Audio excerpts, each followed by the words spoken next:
Hola y bienvenidos a un nuevo video. A lo largo de la historia, la humanidad ha descubierto restos notables, ciudades perdidas, tumbas antiguas y artefactos misteriosos que desafían nuestra comprensión. Sin embargo, no todos los sitios arqueológicos están abiertos al público.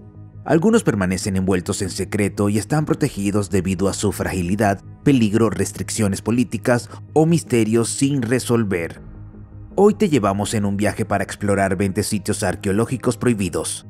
¿Eres nuevo en este canal? Asegúrate de suscribirte y activar la campana de notificaciones y dale al video un pulgar hacia arriba.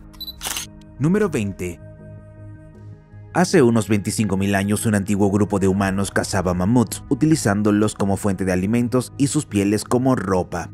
Los huesos restantes fueron reutilizados para construir una estructura única, ahora reconocida como uno de los edificios más antiguos hechos por el hombre en Rusia. Ubicada en el sitio arqueológico Kostenki 11, esta estructura ósea de mamut tiene un gran diseño circular y se compone principalmente de más de 60 huesos de mamut. Si bien se desconoce su propósito exacto, los investigadores creen que era más que un simple refugio. Puede haber servido como refugio o tener un significado religioso o ceremonial. El sitio en sí tiene una larga historia.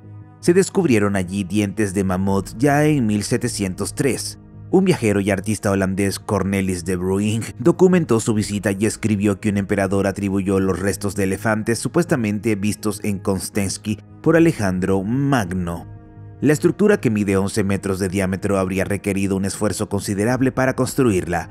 Los huesos utilizados procedían de mamuts cazados en la región, así como de otros animales como lobos, caballos, osos, renos y zorros árticos.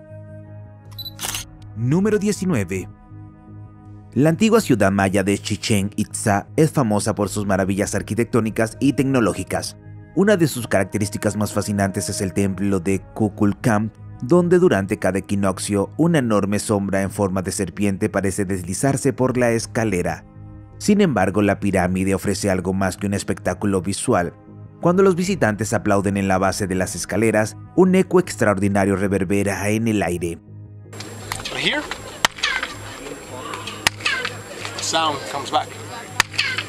Este no es un eco ordinario, se asemeja a las llamadas misteriosas de una bandada fantasma de pájaros, con un coro de sonidos de canto que se hinchan y se desvanecen.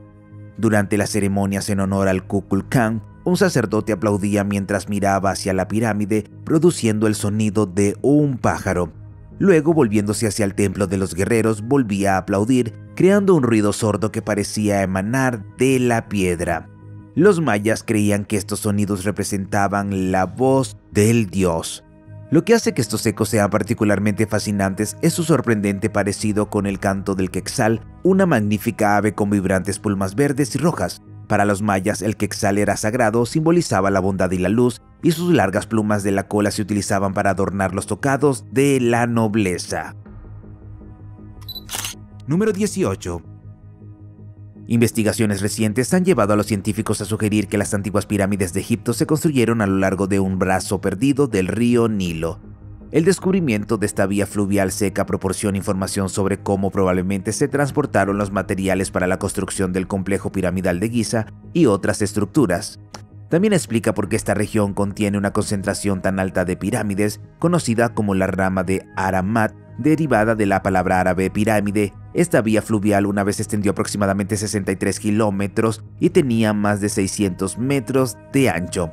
Sin embargo, debido a la expansión gradual del desierto y desarrollo agrícola, finalmente desapareció. Hoy en día, las pirámides se encuentran a kilómetros de distancia de donde una vez fluyó esta vía fluvial, a pesar de la presencia de calzadas que originalmente conducían a la orilla de un río. Lo que ahora es una llanura árida fue una vez un próspero ecosistema de marismas y llanuras aluviales. Hasta hace unos 6.000 años, la gente se asentó a lo largo de las orillas naturales y las islas del río antes de pasar a la era del Imperio Antiguo alrededor del 2686 a.C. Esta perspectiva histórica arroja nueva luz sobre la sofisticada infraestructura necesaria para construir estas estructuras monumentales.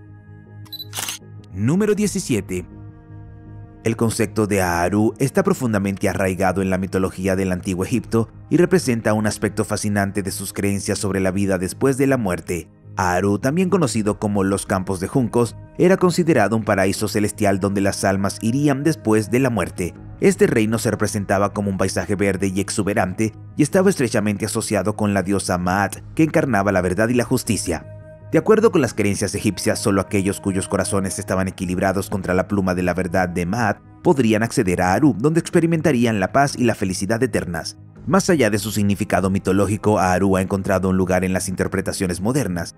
En algunas filosofías especulativas y ficción, Aaru es concebido como una fuerza primordial que precede al universo, una fuente fundamental de toda la vida. Los descubrimientos arqueológicos en Egipto, particularmente en tumbas, proporcionan información sobre sus creencias sobre la vida después de la muerte y Aaru. Los elaborados rituales funerarios, que incluían la colocación de objetos destinados al más allá, reflejan el deseo de garantizar el paso seguro a Aaru. El Libro de los Muertos, una colección de hechizos e ilustraciones destinadas a guiar a los difuntos a través de la vida después de la muerte, frecuentemente hacía referencia a Aaru, ofreciendo descripciones detalladas del viaje después de la muerte y las recompensas de llegar a este paraíso. Número 16. Un concepto erróneo común sobre la Gran Muralla China es que es una estructura continua. En realidad, la muralla consta de múltiples secciones construidas a lo largo de casi 2000 años, con áreas superpuestas y brechas significativas. No solo estaba destinada a ser una defensa contra los ejércitos enemigos, sino que también desempeñaba un papel en la marcación del territorio recién adquirido y la definición de las fronteras. Un segmento intrigante conocido como el Arco Mongol puede haber funcionado como una zona de amortiguamiento para regular el movimiento en lugar de como una barrera defensiva estricta como las fronteras modernas. La investigación arqueológica en el Arco Mongol revela que muchas grandes aberturas en el muro no fueron causadas por la destrucción o la erosión, sino que simplemente nunca se construyeron. Los estudiosos creen que estas secciones faltantes fueron el resultado de esfuerzos de construcción apresurados por parte de los constructores chinos, impulsados por la creciente amenaza de Genghis Khan. El arco mongol, que se extiende desde el norte de China hasta Mongolia, fue construido entre los siglos XI y XIII, antes de las secciones más conocidas de la dinastía Ming. A diferencia del imponente muro Ming, el arco mongol era mucho menos robusto.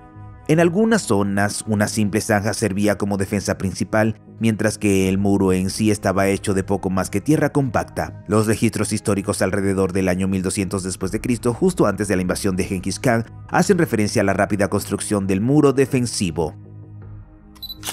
Número 15. La roca Dayton es una enorme roca en el río Taunton en Massachusetts, famosa por sus misteriosos petroglifos, inscripciones que han intrigado a historiadores y arqueólogos durante siglos. Con un peso aproximado de 40 toneladas y unas medidas de entre 3 a 3.5 metros de largo y 1.5 metros de alto, la roca fue documentada por primera vez por el reverendo John Danforth en 1680. Las tallas de las rocas de Dayton se consideran antiguas y han inspirado más de 1000 libros y artículos con más de 35 teorías sobre su origen. Las inscripciones se han atribuido a varias culturas, incluidas las tribus indígenas americanas, los exploradores portugueses, los fenicios y los colonos nórdicos. En 1963 la roca fue removida de su ubicación original en el río para su preservación y ahora se exhibe en un museo en el Parque Estatal Dayton Rock.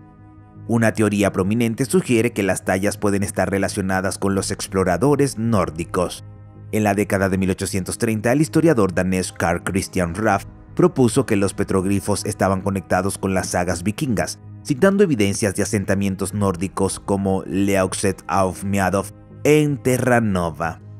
Sin embargo, si las inscripciones fueron hechas por tribus indígenas americanas, podrían representar historias tribales, creencias espirituales o marcadores territoriales. Algunas interpretaciones adoptan un enfoque más místico, sugiriendo que las tallas transmiten mensajes divinos o símbolos que representan verdades espirituales. Número 14. El caballo blanco de Uffington es una notable figura de tiza tallada en las colinas de Whitehorse Hill en Oxfordshire, Inglaterra. Es conocida como la figura de colina de tiza más antigua de Gran Bretaña, con estimaciones que sitúan su origen hace más de 3000 años, posiblemente durante la Edad de Bronce tardío. Esta icónica figura mide aproximadamente 110 metros de largo y 40 metros de alto, lo que la convierte en uno de los geoglifos más grandes de Europa. No solo es un hito histórico importante, sino que también sirve como una característica visual llamativa, visible desde una distancia de hasta 32 kilómetros. El mayor misterio sigue siendo ¿quién lo creó y por qué? Una teoría popular sugiere que el caballo blanco de Uffington sirvió como símbolo tribal. Es posible que estuviera vinculado a los constructores del cercano castillo de Uffington y representara a un marcador de identidad o una reivindicación territorial. Algunos investigadores creen que la figura tenía un significado religioso, posiblemente relacionado con la diosa celta Epona, protectora de caballos y jinetes. Inicialmente, algunos eruditos pensaron que la figura se remontaba al periodo anglosajón y conmemoraba las victorias del rey Alfredo sobre los daneses. Sin embargo, dataciones recientes sitúan su creación entre 1250 y 850 a.C., lo que apunta a un origen mucho más antiguo. ¿Cuál es tu teoría? Házmelo saber en los comentarios. Número 13. La tumba de Alejandro Magno sigue siendo uno de los misterios más perdurables de la arqueología y la historia. Durante más de 2300 años, investigadores e historiadores han buscado este legendario lugar de enterramiento, a menudo descrito como el Santo Grial de la arqueología. Después de la muerte de Alejandro en 323 a.C., su cuerpo fue llevado inicialmente a Menfis, Egipto, antes de ser trasladado a Alejandría, donde se convirtió en un importante sitio cultural y religioso. Muchas figuras notables, incluido Julio César, visitaron la tumba para presentar sus respetos. Sin embargo, con el tiempo la ubicación exacta de la tumba se perdió. En los últimos años, los arqueólogos han hecho grandes esfuerzos para encontrar pistas sobre su paradero. La arqueóloga Calliope Papacosta ha pasado más de 20 años excavando en Alejandría, particularmente en los jardines de Shalalat, que creen que contienen evidencia clave. Además, el descubrimiento de un sarcófago de granito negro en Alejandría desató especulaciones sobre una posible conexión con Alejandro. Sin embargo, los desafíos de excavación y conservación han dificultado la confirmación de los hallazgos. Algunas teorías sugieren que el cuerpo de Alejandro fue rebautizado más tarde como el de San Marcos el Evangelista y que su tumba fue convertida en una iglesia en el año 392 después de Cristo para protegerlo. Otros afirman que sus restos fueron robados en Alejandría en el año 828 después de Cristo. Número 12. La teoría del Imperio Tártaro propone que una vez existió una civilización avanzada y en expansión, pero fue deliberadamente borrada de la historia. Los partidarios de esta teoría creen que estructuras icónicas como las grandes pirámides y el Capitolio de los Estados Unidos fueron construidas por este imperio perdido y son muchos más antiguas de los que afirman los historiadores convencionales. Según la teoría, el Imperio Tártaro era una sociedad tecnológicamente avanzada que logró la paz mundial y hazañas de ingeniería superiores.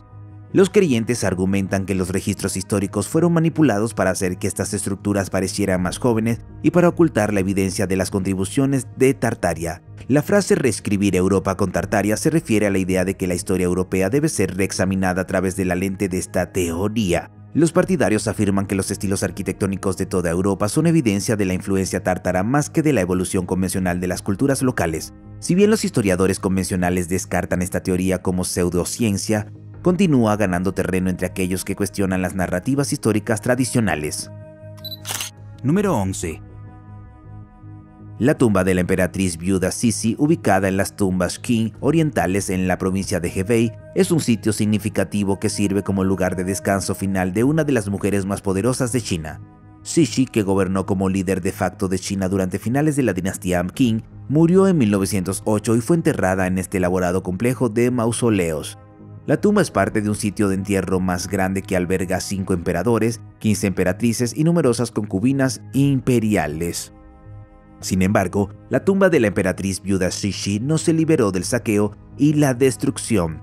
En 1928 fue saqueada por las tropas bajo el mando del señor de la guerra Sun Dianying, lo que provocó grandes daños y la pérdida de muchos artefactos valiosos. La tumba está envuelta en mitos y misterios, incluida una ceremonia que se dice que se realizó después de su muerte. Según la leyenda, un edificio cerca de la puerta oriental de la ciudad prohibida fue incendiado, un ritual destinado a garantizar una mejor vida después de la muerte para la emperatriz. Además, han surgido historias de una maldición que rodea su tumba, con afirmaciones de que aquellos que perturben su lugar de descanso final sufrirán desgracias. Número 10. Las huellas humanoides más antiguas conocidas pueden ser incluso más antiguas de lo que se pensaba. Las huellas fosilizadas descubiertas en 2002 en la isla griega de Creta se estiman ahora en unos 6.05 millones de años. Inicialmente datadas en 5.7 millones de años, los investigadores propusieron en 2017 que estas 50 huellas podrían ser de más de 300.000 años antiguas de lo que se creía anteriormente. Estas huellas, probablemente dejadas por un homínido primitivo, podrían redefinir nuestra comprensión de la evolución humana, lo que sugiere que la región mediterránea, en lugar de África, puede haber desempeñado un papel crucial en el desarrollo humano temprano. La criatura bípeda que dejó estas huellas puede haber pertenecido a Graecopithecus freybergi, un antiguo ancestro humano descubierto en 1944 y apodado el Graeco. Sorprendentemente, estas huellas son casi 2.5 millones de años más antiguas que las de Australopithecus afarensis, más conocido como Lucy, encontradas en Laetoli, Tanzania. Las pequeñas huellas exhiben características de una criatura bípeda y se parecen mucho a las huellas humanas, con 5 dedos sin garras, un dedo gordo paralelo y una bola del pie bien definida. Por el contrario, los simios no humanos tienen huellas que se asemejan a las manos, con un dedo gordo del pie que sobresale más abajo y hacia los lados. Número 9. Spanish Hill, también conocida como Carantuan, se documentó por primera vez en 1614 en un mapa holandés. En 1795, el noble francés Don de Rochefoucauld Liancourt lo describió como una colina en forma de pan de azúcar ubicada a 7 kilómetros al norte de la confluencia de los ríos Chemung y Susquehanna. Observó rastros de fortificaciones en la colina que los lugareños llamaban las murallas españolas.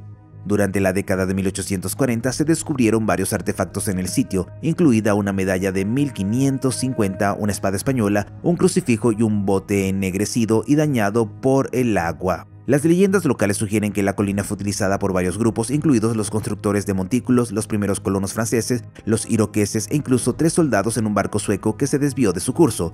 Muchos creen que las fortificaciones fueron construidas por los españoles alrededor de 1550. Las historias indígenas hablan de hombres con cascos de hierro que buscaban refugio en la colina perseguidos por otros. La población nativa se refería al cerro como España o Hispam y afirmaban que sus antepasados evitaban el sitio. Una leyenda cuenta que estos misteriosos hombres trajeron grandes cofres llenos de discos redondos, monedas, y los enterraron en una cueva. Número 8. El historiador danés Saxo Grammaticus fue el primero en documentar extrañas inscripciones de forma de runas en un acantilado en Blekinge, al sur de Suecia, en los siglos XII y XIII. En su obra Gesta Danorum describió las dunas como ilegibles y señaló que los hombres del rey Valdemar no habían logrado descifrarlas. Sin embargo, más tarde atribuyó las inscripciones al rey Harald Hindeltam de Dinamarca, también conocido como Harald Hardrada. Según la historia y la leyenda, el padre de Harald, Hueret Reslinger, libró una guerra exitosa para unir Suecia y Dinamarca. Saxo Grammaticus afirmó que la inscripción servía como un monumento para el padre de Hindeltam. En el siglo XVII, el anticuario danés Ole Worm envió a su ayudante Jonas Snowing a investigar el acantilado. Snowing informó que la mayoría de las runas eran ilegibles, pero afirmó reconocer una palabra, Lund, que significa bosque. Esta palabra reapareció más tarde en varios informes e ilustraciones, a menudo alimentando interpretaciones cada vez más imaginativas. En 1833, un equipo de investigación intentó resolver el misterio y descubrió que las inscripciones podrían haber sido destinadas a ser leídas de derecha a izquierda. Número 7. Las cuevas de Mogao, también conocidas como las cuevas de los 1000 Budas, forman una extraordinaria colección de cuevas de templos budistas cerca de Dunhuang, en la provincia de Gansu, China. Este sitio comprende 492 cuevas excavadas en los acantilados a partir del año 360 después de Cristo, con expansiones que continuaron hasta el siglo XIV. Inicialmente utilizadas como cámaras de meditación y oración, las cuevas se convirtieron más tarde en importantes lugares de peregrinación a lo largo de la Ruta de la Seda. Las cuevas de Mogao son famosas por su impresionante arte budista, que incluye 45.000 metros cuadrados de murales y 2.415 estatuas pintadas. Estas obras maestras, especialmente la de la dinastía Tang, destacan por sus colores vibrantes y sus intrincadas composiciones. Considerada una de las colecciones de arte budista más importantes del mundo, el sitio refleja los intercambios culturales y religiosos que tuvieron lugar a lo largo de las antiguas rutas comerciales. Uno de los aspectos más intrigantes de las cuevas de Mogao es la cueva de la biblioteca de Dunham, descubierta a principios del siglo XX. Esta cámara oculta tenía una inmensa colección de manuscritos, pinturas y artefactos, muchos de los cuales habían permanecido sellados durante siglos. Número 6. La Esfinge de Baluchistan es una notable formación rocosa ubicada en el Parque Nacional de Hingol, Pakistán. También conocido como el León de Baluchistán, este monumento natural ha llamado la atención debido a su sorprendente parecido con la Gran Esfinge de Giza en Egipto. Con una longitud aproximada de 20 metros, la esfinge se encuentra cerca de la autopista costera de Makran que conecta Karachi con Gwadar. Hay mucho debate sobre el origen de la Esfinge de Baluchistán. Algunos geólogos sostienen que se trata de una formación rocosa natural moldeada con el tiempo por la erosión. Sin embargo, los investigadores alternativos creen que podría ser una estructura hecha por el hombre, posiblemente un antiguo monumento a una civilización perdida. Muchos creen que sirve como guardián contra los espíritus malignos, reflejando las ricas tradiciones espirituales del pueblo Baluchi. Número 5. La Cueva de Sandía, ubicada a una altura de aproximadamente 2.300 metros en las montañas Sandía de Nuevo México, es un sitio arqueológico significativo. Descubierta en la década de 1930, la cueva ganó fama por su papel en el estudio de la ocupación humana temprana en América del Norte. Las excavaciones dirigidas por el arqueólogo Frank Heaven descubrieron artefactos que sugieren la ocupación humana desde hace 25.000 años. Los hallazgos incluyeron herramientas de piedra, puntas de proyectil, huesos de megafauna extinta del Pleistoceno, como mamuts y bisontes, y capas de carbón posiblemente de antiguas fogatas. Uno de los descubrimientos más controvertidos fueron las puntas de sandía, que según Haven pertenecían a la cultura sandía, una sociedad prehistórica anterior a la cultura Clovis. Sin embargo, las técnicas modernas de datación no han logrado confirmar la extrema antigüedad de las afirmaciones de Haven. Dado que no se han encontrado otros sitios de la cultura sandía, la cueva sigue siendo una anomalía arqueológica envuelta en misterio. Número 4. El carnix era un antiguo instrumento de viento celta utilizado entre el 300 a.C. y el 200 después de Cristo. Clasificado como una trompeta de guerra, el carnix se mantenía erguido y presentaba una campana decorativa con forma de cabeza de animal, a menudo la de un jabalí. Tocado durante las batallas y ceremonias religiosas, el carnix producía un sonido fuerte e inquietante diseñado para intimidar a los enemigos e inspirar a los guerreros.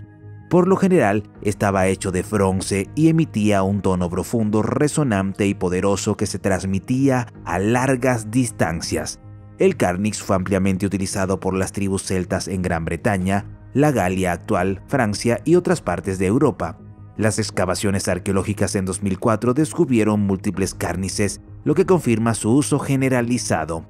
Más que un instrumento musical, el carnix simbolizaba el poder, la guerra y la espiritualidad entre los celtas. Probablemente fue tocado por druidas, guerreros o músicos especializados tanto en contextos militares como en contextos rituales. Número 3. El mural del chamán blanco, ubicado en las tierras del cañón Lower Pecos de Texas, es una de las pinturas rupestres más complejas y enigmáticas de América del Norte. Creado hace aproximadamente 4.000 años por antiguos cazadores-recolectores, se cree que el mural presenta narrativas espirituales y mitológicas fundamentales para su sistema de creencias.